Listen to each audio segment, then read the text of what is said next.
Good afternoon.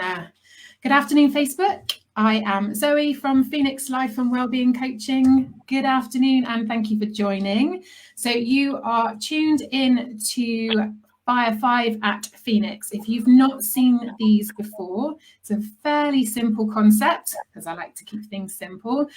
Basically, I have been asking and inviting people on each week to come and ask me 5 questions. So we have a theme each month. So Phoenix has a theme each month. And the theme this month has been the relationship with ourselves and the relationships with other people and how that kind of impacts us. So that's been the theme this month. So Jo is our 4th guest on this topic, and we've actually got a 5th one coming in on Monday. So Jo, thank you for joining us. Do you want to introduce yourself? Hello, thank you, Zoe. Yes, my name's Jo Richards. I have several hats, as you know, and this subject really interests me because I have spent, the last 25 years doing daily self-development, and I am recently launched as a happiness life coach, and so it's interesting I've been on quite a big journey. Recently on LinkedIn, I shared it in 4 parts. I did a timeline in 4 parts, and in the Brené Brown style, did lots of vulnerability and revealing to people about what I do and why I'm so interested in self-development. So this subject is amazing. I love Brené Brown. She is one of my favorites, and that courage and vulnerability and sharing your story, especially when you share it for the first time, it's a big step. So yeah, well done for you. Well done you. Thank you. So you have 5 questions for me today? I do have 5 questions for you. Okay, should we get straight to it? I am ready if you are. One thing I wanted to say is when we spoke about doing this in Brené Brown style, the courage that you have in letting us ask you 5 questions that you know nothing about just completely radiates the talent that you have and that you are and the things that you offer other people. So I'm super excited to hear what you've got to say. Every day is a school day, which is fantastic. So the first question is, in your experience as a coach, what is the top problem people seem to experience in the relationships with themselves? Oh, good question. Top problem. I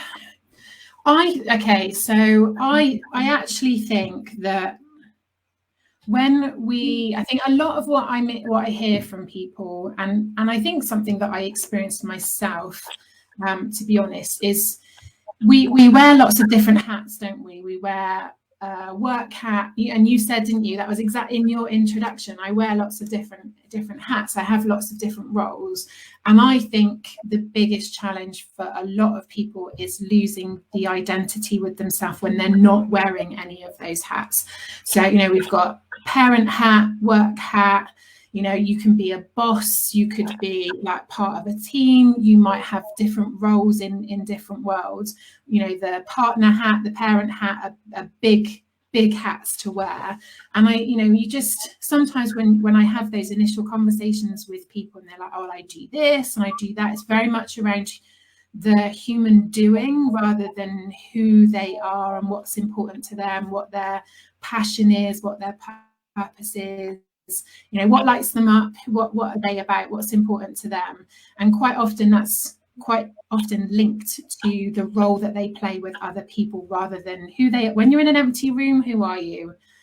And I think that's probably what a lot of people struggle with. And even though they might know some of it, I think sometimes they struggle to verbalize it. But I think if you've been through a period of change, or your circumstances have changed, or your job's changed, I think that almost shakes that identity a little bit. And I think connecting with who they are and what's important is probably the biggest. That's probably what I hear most of. I think, well, dare I say it, I think that I know for me, I do work from home. but all of it's amalgamated together. You know, your husband's home, your kids are home, you've got to homeschool. I think it's really been in a positive way. I think, I'm not saying I've struggled, I've had challenges, and I've had to rejig, but I think in a positive way it has made people go, oh, hold on a second, and reevaluate how they're going to do things moving forward. So that leads on to my next question of, when you've got somebody that is one of their fundamental problems, what's your top tip or your top technique to help them with that struggle? Well, how to just reconnect with that self-identity. So again, it's something that we end up working through. So the ikigai, the Japanese reason for being, that's come up quite a lot. So I've been using it for a couple of years, either with one-to-ones or it's part of Thrive. But I've been using it for a little while. But I'm seeing it, especially since lockdown, I'm seeing people refer and mention to it a lot more. So finding your purpose. So looking at what's enjoyable to you, what are you good at, what does the world need that you can contribute to. So I think there's probably I think it depends who I'm talking to as well. But I will either help have that conversation, that sort of, we can dedicate a whole coaching session on just working out what their purpose is, what they feel their purpose is, what is their reason for being here, what do they contribute. But sometimes it's more about their needs, how they fulfill their needs. But I think purpose is probably the main one, of just sitting and thinking about, okay, what do I get excited about? What would I get up in the morning for, even if there wasn't money in the bank as a result? I can see it. I can see when you talk to people, there's a difference between how they talk about certain things, and then all of a sudden they'll start talking about something and their face lights up and they get much more animated, and you're like, okay, this is it. Tell me more about this.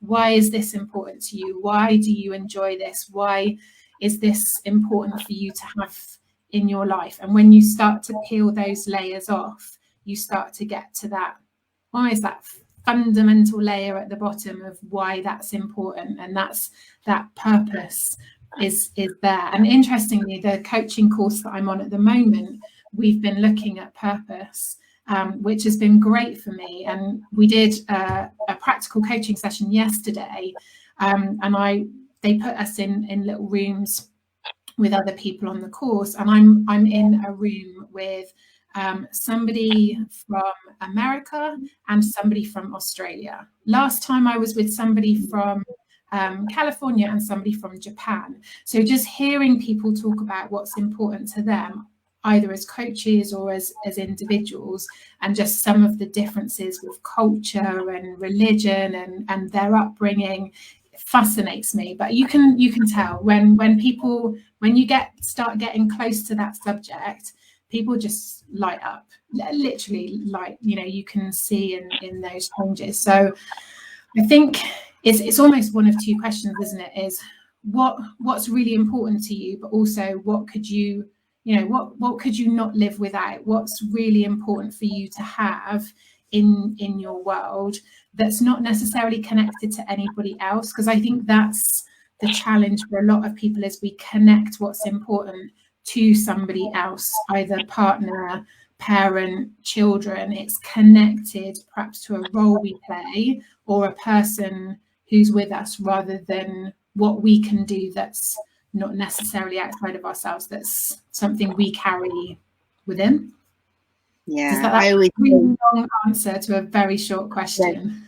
But fantastic, because there's loads in there that will help so many people. I always say to people when I have a similar conversation, is the answers are inside you. It's just about bringing them up to the surface. I love that sentence. It just, so you just literally said very similar to that, and I'm pretty sure we've had a conversation about this a few times ourselves. And so, second, leading on to my this is my third question. So I lose count. So if you end up sneaking an extra one in there, I'm not going to notice until I sit and upload the video after anyway. It'd be too late by then. Too late by then. So it's on a similar theme to the first question, as in your experience as a coach, what's the top problem that people seem to experience, and this time with relationships with others? Ooh, what's the top problem in their relationship with other people? So the first thing that sprang to my mind was communication. But then on the back of that, I do think, and this was something that came up in conversation on previous versions of these, is that when we're not connected with ourselves, it's very hard for us to make a true connection to somebody else, because if we don't understand what's important to us and what we want, how can somebody else understand that and meet that with us, or meet us halfway with that? And I think communication probably plays a big part in that. But communication was that was probably my instinctive response, because with a lot of the challenges within relationships, it's just having that conversation, telling people what's important, why it's important, why do you feel certain ways about certain things, talking through your emotions, and what's going on. And I think quite often that's where there's a bit of a disconnect. And I do think certainly when you look at a good relationship, the communication is really good. They've got good equal communication in both listening and both acknowledging what the other person is saying, as well as communicating well what it is they want. And it's a conversation I've had with somebody this morning of, they said, actually, my partner doesn't naturally respond in that way. So I have to say to them, actually, can I please just have a hug? Okay. So, and that's it. That's what they want. And so they've communicated what was needed in that moment. And so I do think that communication plays a big part, but it's both sides. It's not just saying what it is that you feel and what it is you want. And it's also the acknowledging how the other person feels and listening to what the other person is telling you that they want as well. And then having that conversation of the listening and acknowledging, as well as that clear communication. Yeah, that was amazing. And I did have a fourth question, and you've kind of already tapped on a few, but it's what is your top tip for somebody that may be having communication problems? And I believe the universe delivers. If you're not learning something, it delivers the same situation but with a different person, because you obviously aren't learning what you need to learn. So yeah, is there I don't know if there's a one thing fits all, but obviously one thing that I've thought about a lot recently is that we all bring our past and our own perception, and we're looking through our own lens when we're talking to somebody, and we all forget that, I think. And so is there a technique or a tip that you could give somebody that possibly isn't listening or enough, or not setting boundaries enough? So I think one of the best things I ever heard in terms of communication is there's the difference in conversation, isn't there? There's what you think, what you're thinking through in your head, what you want to say, and then what you actually say. And when I say actually say, I mean not just in terms of the words that leave your mouth, but also the tone and the pace and the inflection that comes with it that can sometimes alter that meaning. And then you've got the person who you're talking to, and there's not just what they hear. Bearing in mind, people will have different perceptions in terms of tone, pace, body language, that will be different for different people in how they read that, but also how they then understand what it is that you're saying. So, which I think is linked into what you were saying about, you know, people have their own experiences, they have their own belief system. And so if you've had somebody who said the same thing to you some time ago, but it had a different intention or a different meaning, you're going to probably add that in to process what this person in front of you is now saying. And so then your response may not be on a response to the person who's in front of you, it's a response based on a previous experience. So I think to link in two things here. Firstly is checking that the person you're talking to has understood what it is you're trying to say, and not just understood it for them, but understood what you intended. So not just their perception, but what you intended when you spoke to them. But secondly, it's that mindfulness element of staying present with the person that you're with and the situation that you're in, and working, and it does take some work to leave previous experiences aside and not bring those past experiences into a present situation. So I think that would be the two things. I know you asked for one, but that would be two things: is check that the person has fully understood what you said and what you intended, that there hasn't been a miscommunication or a misunderstanding. But secondly, if you're the person listening, to leave previous experiences, leave what other people have done and how other people have behaved aside. This is not them, this is not that situation, this is somebody different, and it's a new situation, and being present to that person that is talking to you and that you are listening to. That's amazing. One sentence. Yeah, no, that definitely answers that. One sentence springs to mind. A lady said to me many years ago, don't use the past as your yardstick for the future. Don't measure it. That really resonated with me for some reason. And I always think of that when, when I'm thinking about relationships and that kind of thing. That's amazing. So we're on question 5 already. I can't believe it. Where's the time going? So what is your top overall habit for us to have to ensure lifelong happiness with ourselves and others? So that maybe, is it 2 questions wrapped in one? So what's a habit that we can have that gives us lifelong happiness for the relationship with ourselves and relationship with other people? Oh, that's a good question. That's a good question to end on as well. I think a habit. Okay. The word that jumped into my head is appreciation. I know gratitude is the word that a lot of people use. I have listened to a few things recently where it's talked about the difference between the meaning of gratitude and the meaning of appreciation, and being we can appreciate things both inside and outside of ourselves, whereas gratitude has a slightly different slant on it. I think I have a preference for the word appreciate. So I think showing appreciation for who you are and where you're at, even if you are still we're all a work in progress, but the appreciation for who you are and where you're at, your journey that you've already been on, I think is really important. So even if you're forward focused and you're still working to progress and you're still making changes and working on yourself, I think just that appreciation for who you are and everything that you've contributed to and people that you've contributed to is really important.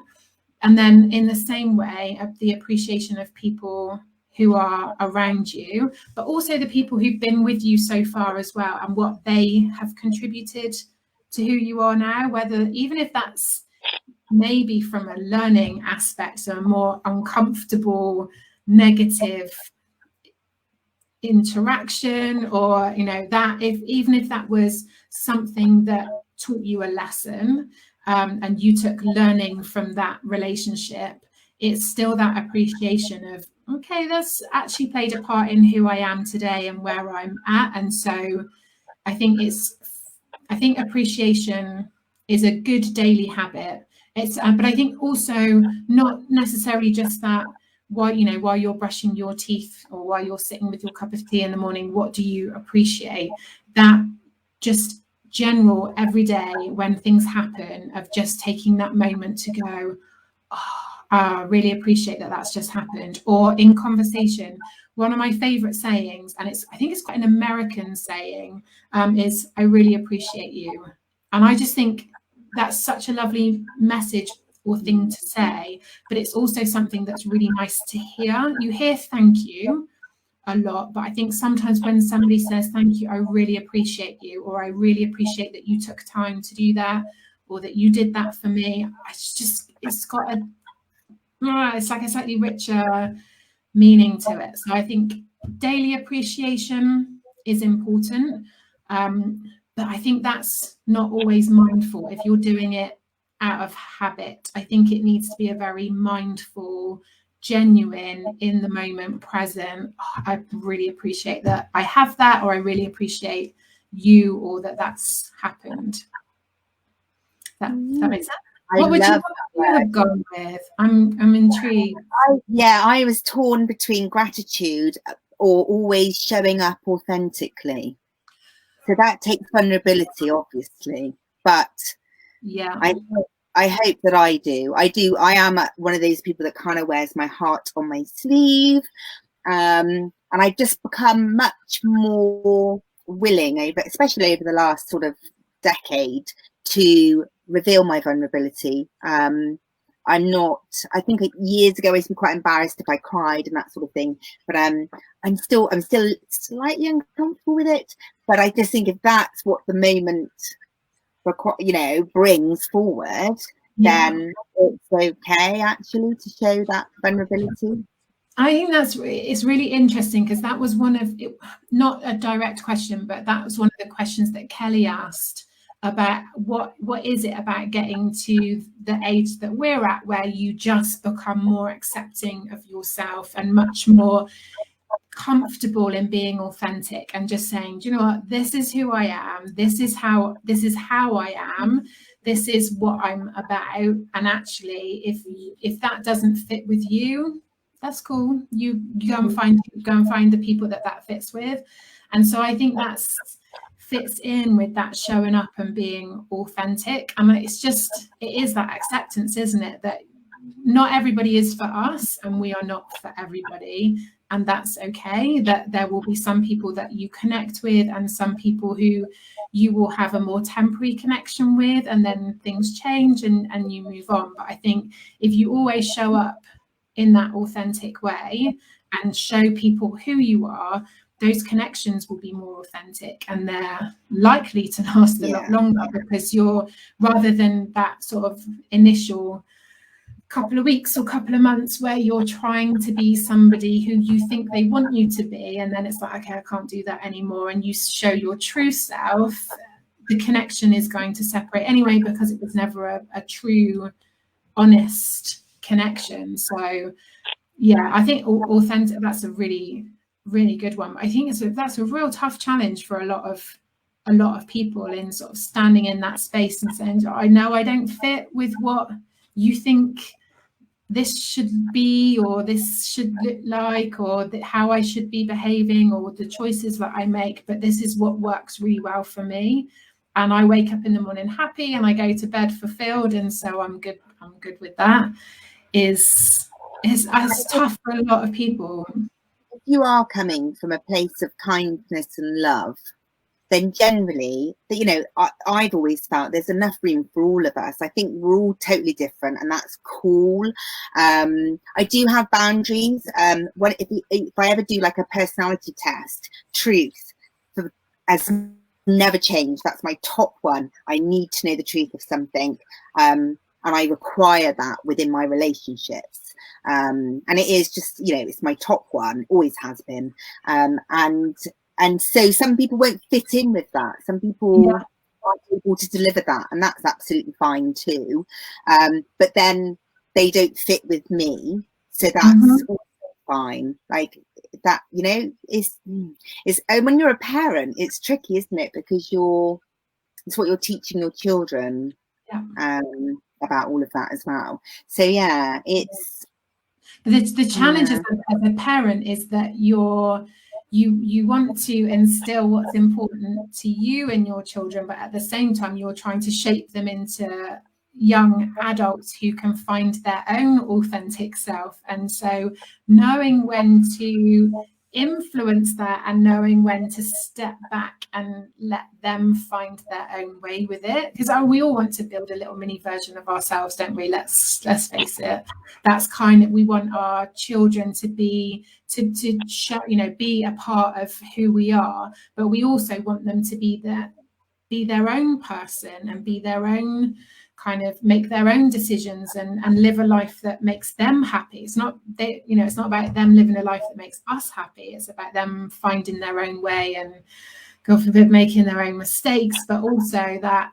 So I think when they have a different set of values, although they might be similar, but I think when they have a different set of values, sometimes that's like, oh, okay, that's different, but okay, that seems to be working for you. And yeah, it's I've always had, and I've always been like this. From very young, I didn't understand how there was a difference between how people treated me as a child and say my mum. And then as I've got older, as me as a person, because I'm just like, they are little adults who deserve complete respect, and we need to nurture them along. I obviously am quite a protective mum, and I know, try not to be overbearing. You kind of look at how you deal with things, don't you?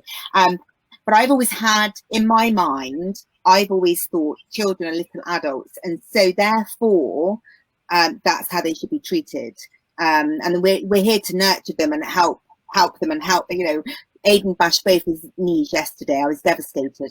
Fell over fresh air, apparently, and you know, and obviously not running. So you do find yourself saying certain sentences and things, but it's interesting how we do nurture them. My two children are completely different, and they are, I think, in my mind, I do struggle sometimes, like in school and things, because I'm like, I don't understand why you're being restrictive like that, because they are little adults. And I just feel like sometimes maybe I'm the only person that thinks that. I don't know, do you feel like that with children? I just think, oh well, I get it's parenting is such a it can be quite an emotive subject, isn't it? Because I think when different people parent in different ways, so always tread very lightly around this one. But so my son's now 18, so he now is officially an adult, and it's that whole, I think you're right, it is nurturing, but it's also,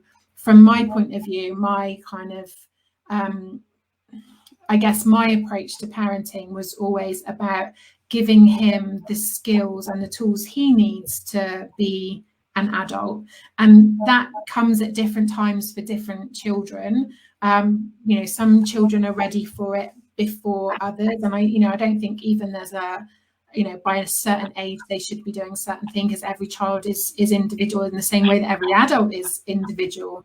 But it is in a very nurturing way, isn't it? And I know that when my son made the decision to go away for a year at college at 16, that felt like a really, for me, it was like, okay, this is it is a significant decision. It's a big decision. It's not a permanent decision, but actually it needs to be his decision, and it was a very interesting conversation for both of us, in that I said to him, you get my support 100%, whatever you choose to do, but you've got to go and live this. So you have to make that decision of what you feel is right for you. However, it's not a permanent decision. So, in a couple of months' time, if it's not the right decision for you, we'll make a different decision and it can change.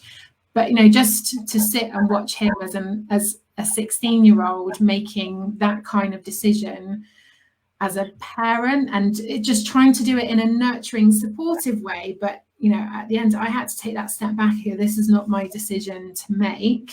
And actually, what's the best thing I can do to support him as a parent in this? And it's was to just for him to know that he had my full support, to decide what he wants to do. Saying that, he fell over, cut his elbow yesterday, and I'm still, there with the Sudocrem and the plasters and completely mum mode. So I guess there's some elements of, he's going to kill me for saying that. That is the funny thing, isn't it? Yeah. I mean, he's like 6'3" with his beard and Lord knows what else. He really doesn't need me to be putting Sudocrem on his elbow. But, it was like, have you cleaned it? Have you, he's like, just like, dab a sock on it and, it's all right. It's not bleeding anymore. It's fine. Yeah. We still have the mum gene is always there. Doesn't matter how much. Very dominant gene. Very dominant. There was two things that came up for me then. One was I'd read, but please don't ask me to quote where I've read it, but I read it a couple of times, that we don't actually become an adult until we're 50. Did you know that? So actually we're still not adults. Our brain. Well, that's given me a license for lots of things. I know, me too. I'm like, I'm so not old enough. So yes. Adulting is very overrated as well. Very overrated. And definitely, as you get to a certain point, like we talked about before, you kind of go backwards, don't you? And go, it's okay to be playful now. I don't have to be serious. Whereas when you're younger, you're like, I'm an adult. But apparently, developmentally, we are 50 when we actually become adults. Okay, so I got a few years of excuses yet. Then that's good. I'm good with that. I've only got a couple more, but there we go. Moving on. And the other thing was, when you were talking about the situation with your son being 16, very, very evident that when you spoke to him, you weren't coming from a place of fear, even though that's potentially what you were feeling. You were speaking from a place of love, and like that's amazing. It's amazing to be able to let them go and make their decision, and it's pretty amazing. Yeah. I think it's the balance for me is that there's always going to be a fear, isn't there? It's just balancing that out for his fulfillment, and the fulfillment that he had in that step that he took and that journey that he went on massively outweighed any fear. So I think it was just get that perspective, isn't it, of this wasn't my journey. I think the hardest thing for me was that I hadn't anticipated that kind of conversation was going to come at 16. I thought it was going to come now at 18. So it was more a little bit like that.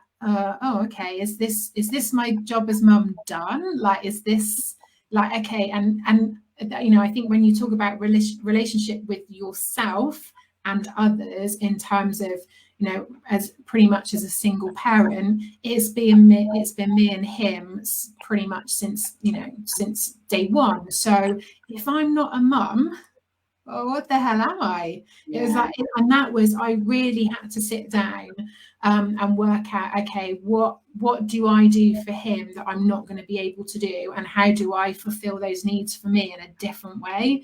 So how do I contribute? How do I have that significant? Where does that all fit in for me? And that was quite that. It was difficult, but I think because I knew it was coming, I sat down and thought, right, okay, I need to find a different way to meet these needs. And I think a lot of parents go through that when their children are not so dependent, because that's your mum hat. So when that mum hat, it doesn't necessarily go, but it does change. It's not the same hat when they get, when they get to their teens. That role, your role as a parent changes, and I think that does fit in with your identity. And I think if that's why it's important to work on the relationship with yourself and not just the roles that you have and your relationship to other people, because those relationships can change. So the one constant is me, myself, and I. The others, the dynamics will change, the people will change, those relationships will change, but the me, myself, and I is the one constant. So if I'm not good with me, myself, and I, then it's just a whole lot of, it impacts everything else, doesn't it? totally. I always say put your own oxygen mask on first, and it's not just because I used to obviously be cabin crew many moons ago, but that is one reason. But you have to put your own oxygen mask on first, because you can't breathe, you can't, nothing else will, you know, especially if you're the mother having, you know, in a family. Yeah, but as you know, even just as a parent, if you are constantly putting everybody else first and not looking after yourself, what behaviors are you teaching your children in that? Because we know that children learn from what they see and hear, not from what we tell them. So if you're raising young people to be healthy, fulfilled, happy adults, we need to show them what a happy, healthy, fulfilled adult looks like, not one that is kind of fulfilling the needs of everybody else. And when that isn't there, who are they? I definitely have been through that experience myself. So a few years ago, I felt that completely. And the first little thing that I did was I got up at 5 in the morning to go cycling through Ashton Court every morning. And everyone was like, what are you doing, you crazy lady? And I was like, the first thing I do every day is get on my sneakers and get out. And it's for me. It's just for me. I had to do it so early because my husband was, you know, off for work.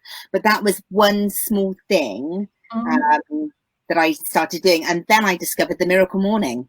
And so I've been doing that for years. And sometimes it's 4 in the morning, you know, it just depends. I've tweaked it. I've got other little things that I now throw in, dance around to my top 10, like no one's watching, you know, that kind of thing. But yeah, there's small things you can do that remind you that because you can.